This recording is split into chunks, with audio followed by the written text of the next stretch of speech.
président dañoo jote. Maintenant où est le débat? C'est quoi le débat? Est-ce que Ousmane Sonko dans sa déclaration il a une fois dit que man ak président dañoo jote, mais malentendu day am? Même au sein de nos propres familles il y a des malentendus, mais on assure, on règle ces choses-là à l'interne, après on continue et la vie continue.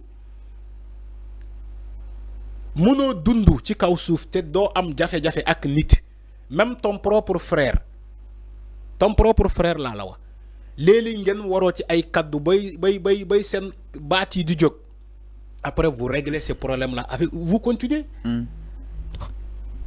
Mais ay naan aller dans ce sens pour naan way président war na dàq premier ministre Madiambal Diagne moo tax ruus na, il est revenu pour dire que way président sol na costume président, alors que yow tu n'as pas dit ça. Il a dit président dès son retour il va choisir une seule chose, soit mu dàq premier ministre wala mu dàq boppam.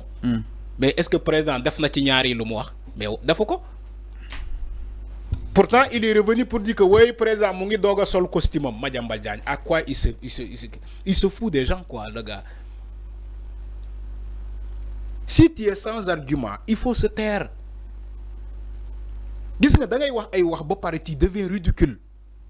Malheureusement au Sénégal, en Afrique le ridicule ne tue pas. Alors boo waxee ci El Malick c'est tout à fait normal. Il est le modérateur. Oui. Comme dafa ñëwoon pour modérer. Il est le modérateur. Kon daa ñëwoon pour modérer Alpha. Waxuma daa ñëw pour man, je dis dans le cadre général il est un modérateur. Mais El Malick il est le président de l'Assemblée nationale, la deuxième institution. Il est le modérateur. Bu waxulee nii lan lay wax? Mais c'est moom moo war a jubóolee président ñaari personne là, le président et le premier ministre. Bu fekkee mën na ci dox tànk jàmm moom en tant que président de l'Assemblée nationale il le fait. Mais c'est dans le cadre général, c'est dans le bon fonctionnement de l'État. Il faut ngeen xam loolu fallu. Il faut pas que les gens cherchent le mal partout, parce que man bëgguma Sonko, je cherche tout pour que moom mu am contentieux jafe-jafe ak président de la République. Parce que man bëgguma Pastef, je ferai tout pour mettre dans les bâtons, dans les roues de Pastef pour ñu bañ a fonctionner. En sachant que Pastef yàlla moo leen andi au pouvoir. Mais c'est comme ça. Munoo wax a wax ba yàlla ne non man non mais arrête, il faut arrêter. Ousmane Sonko le premier ministre gunge na le président de la République ba muy dem Bénin. Demb Sénégalais gis nañ ko non. Ñi doon wax ni que woy ñaari yi dañoo am jafe-jafe mais gunge na ko ba aéroport ñu def accolade président jël avion xanaa kay jeexal na wax bi. Ah jeexal na wax bi man su ma nekkoon opposant may gis tous ces images là, mais je vais revenir à la raison. Alors Ousmane Sonko sortem bi ñu jàpp ni wóor na ko éviter concrètement à fond. Non, Ousmane Sonko c'est sa méthode de communiquer. Je ne crois pas ni que nit mën na ko changer ci moom. Man je ne crois pas ni que une personne peut changer la méthode de communication de Ousmane Sonko. C'est comme ça qu'il communique. Il cherche pas à plaire. Un dirigeant c'est comme ça. Il faut dire ce que tu penses. Il faut assumer tes responsabilités. Je vois un Ousmane Sonko qui assume pleinement ses responsabilités. Je vois un Ousmane Sonko qui assume ses propos. Il ne cherche pas à plaire aux gens. Ñu ko bëgg nañu ko ba pare. Ça ne change rien. Ñi bëgg Ousmane Sonko lu mu mënta wax ñoom ils sont d'accord bëgg nañu ko. De toute façon ñoom bëgg nañu ko ba pare. Maintenant comment il va changer cette méthode pour plaire à qui? On ne gouverne pas pour plaire. Un régime ne fonctionne pas comme ça. Je vois même d'ailleurs des ministres qui veulent plaire aux gens. Quand il s'agit de prendre des responsabilités, ils ne prennent pas des responsabilités. Oui, bien sûr. Des ministres des DG ils vivent la bourgeoisie, c'est des bourgeois. Alors que le président de la République taxaw fi ne leen yenn ministres yi yenn DG yi wàccee leen seen bopp ba tollu ak askan bi comme ça ngeen mën a communiquer ak ñoom, mais ils ne le font pas. Ousmane Sonko ne leen wàccee leen seen bopp yenn ministres yi yenn DG yi, mais ils ne le font pas. Moo tax ci le dernier conseil des ministres dégg nga lu mu waxee ministre bi désormais l'administration bi ci la nouvelle feuille de route dafa am lu muy doxé te gare au blocus te képp ku def blocus on va identifier la personne qui a fait ce blocus te ba paré il va rendre compte. Tous les ministres sont tenus de rendre compte à travers une feuille de route très claire. Et il est ferme dans sa décision. C'est comme ça que fonctionne une administration. Gis nga bo bëgg ñongal administration waro doxé ci ay non man dama bëgg masamba bëgg ma, je parle pour plaire aux gens. Alors, enfin opposition bi ñom nénen le président Bassirou Diomaye dafa bax et tout amna ñi japp ni aussi le président Bassirou defal nank ndax opposition bi ñoo doon wër fu nek say candidature ñu né mais c'est comme ça risque là et tout que ni baaxoo ci Sénégal. Mais Bassirou Diomaye Faye instant bi Bassirou président mi ngi ci rôle pour peut-être plaire tout le monde. Arfan le président il est dans son rôle. Wa na wa passer le président il est dans son rôle. Wa pour plaire tout le monde. Le président il est dans son rôle. Il est le président de tous les Sénégalais. OK. Il a été élu au suffrage universel pour défendre les intérêts de la nation. C'est ça le président de la République. Momo njabote ñep, momo ilif ñep. Les gens ne rappellent pas les fondamentaux au président parce que xamna ko déjà. Mais attention, c'est des alertes qu'on lui fait. On dit président attention. Gis nga ñu lay xalamal tay sen pexé bu soti yoon yow do nek président. Président ak no bëgg ñep té tay neexon ak ñom. Voilà, tay neexon ak ñom. Tay mu ngi neexoo ak ñom. Machallah Diomaye la. Dama né.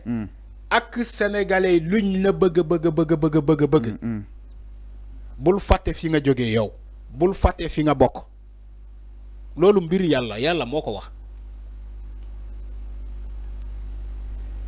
Opposition bi tay mënul gëna bëgg Diomaye que wa Pastef. Mënul nek.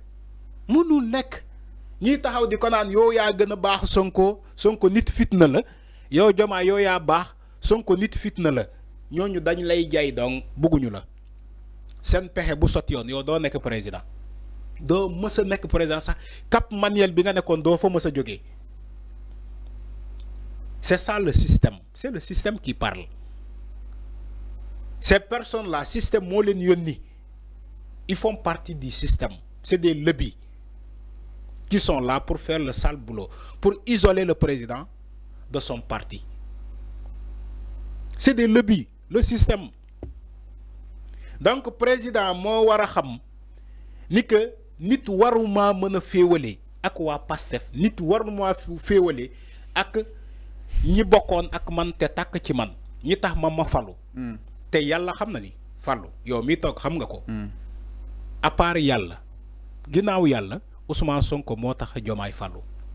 Lolu même tu demandes un enfant de rien du tout, il va te dire Sonko moy Diomaye moy Sonko. Non yalla Arfan. Mais c'est loolu laay wax ginaaw yalla la wax. Fallu man dama gëm yalla. Dama ne ginaaw yalla Ousmane Sonko moo tax Diomaye fallu. Yow xam nga ko. Même yéen les manipulateurs vous savez ça réellement. Dañoo tollu won ci dimension bo xamanté Sonko ku mu joxoñ mom moy fallu. Même man mi Arfan ba modeste personne. Ousmane Sonko su ne woon waa Pastef Arfan bii nii laa bëgg ñu vote ñu fal ko mais je serai président wala nekkoon naa président bu yàgg ci moment boobu laa wax ci moment boobu mais ñaata membre ñoo nekk ci Pastef mais Ousmane Sonko a laissé tous ces gens là pour ne man Diomaye moo ma doy Diomaye laa bëgg Diomaye nit ku dëggu la ku intelligent la ku nit de paix la nit bu xawma il a réuni toutes les conditions ci Diomaye mu ne waa Pastef kaay leen ñu joxoñ Diomaye ñu fal ko loolu mooy coloré loolu mooy nit de multidimensionnel boo xam ne dafa fàttee boppam mu joxoñ la pourtant le PDS ne l'a pas fait. Il y a des réalités d'État Arfan. Le PDS n'a. Il y a des pourtant réalités. le PDS ne l'a pas fait. Il y a des réalités d'État en fait. PS defu ko. Macky Sall ci boppam defu ko. Mais Sonko a eu cette grandeur de dire que man duma dem mais keneen dina dem loolu sénégalais bu ko gëm bëriwuñu de sénégalais bu gëm loolu bëriwuñu de man duma dem mais dinaa xajal keneen mu dem déedéet sénégalais bëriwuñu de boo xamee jikko sénégalais bëriwuñu noonu sénégalais jikko mooy duma dem keneen du dem loolu mooy jikko sénégalais c'est ça la vraie réalité du comportement du sénégalais man du ma dem keneen du dem même dans les bus de transport nit buy dem Sangalkam day dugg ci bis mu taxaw ci buntu bi il veut pas avancer xam nga lu tax pour keneen bañ a xaj ñu fa ne bis bi fees na alors que bis bi espace bu bëri moo nekk ci digg bi moom il va à Sangalkam fii la jëlee oto fii foire est-ce que mu avancer pour may sens ñi nekk si biti ñoom tamit bu ñu yéegee ñu xaj. mais il va pas le faire. alors mi ngi noonu Arfan leer na loolu mooy jikko Sénégalais. il peut le lire partout. alors il faut on s'écoute tout même dans la rue. dañuy ne mbedd buur la. xam nga lu ñuy caricaturer mbeddi buur boobu. da ngay gis nit ku yor mbalitam wala ku fóot ba pare. Régis préparé ma Juan Branco. mu ñëw tuur ko ci mbedd bi. dëgg la alors mi ngi noonu Arfan sans rendre compte que lu muy def nii.